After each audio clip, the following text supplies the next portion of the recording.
నమస్తే శ్రీమాత్రే నమః శ్రీ గురుభ్యో నమః.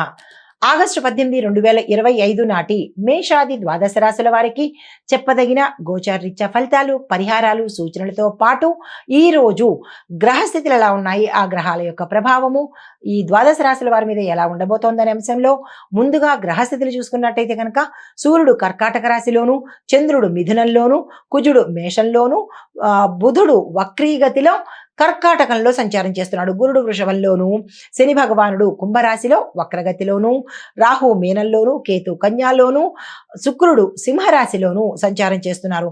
అయితే ఈ గ్రహస్థితులు బలమైన మానసిక ప్రభావాలను కలిగిస్తూ ముఖ్యంగా భావోద్వేగాలను, కుటుంబ సంబంధాలు, ఆర్థిక పరమైన సంబంధాల మీద ప్రభావం చూపించబోతున్నాయి ఈ 12 రాశుల వారి మీద. అయితే ముందుగా మేషరాశి వారికి చూసుకున్నట్టయితే కనుక ఆర్థికంగా స్వల్పంగా ఒడిదుడుకులు కలిగించే అవకాశం కనబడుతోంది.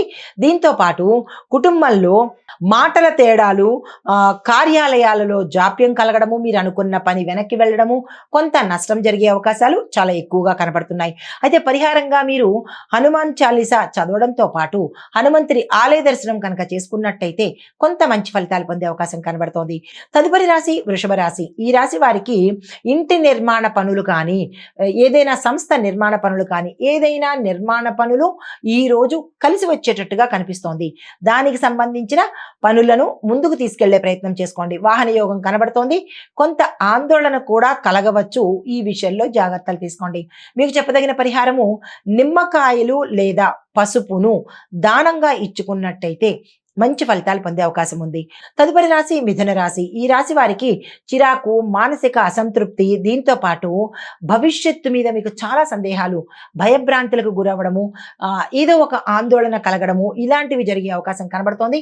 ఈ విషయంలో కొంత సమన్వయం పాటించుకుని ధైర్యంగా ముందుకు వెళ్ళే ప్రయత్నం చేసుకోండి. పెద్దల సహాయ సహకారాలు ఈ రోజు మీకు చాలా అవసరము. దీంతో పాటు ఏదైనా విష్ణు భగవానుడికి సంబంధించిన మంత్రాన్ని ఓం నమో నారాయణాయ కానీ, లేదా ఓం నమో భగవతే వాసుదేవాయ కానీ, ఏదైనా ఒక మంత్రాన్ని మీరంతట మీరు జపించుకున్నట్టయితే కొంత మంచి ఫలితాలు పొందే అవకాశం ఉంది.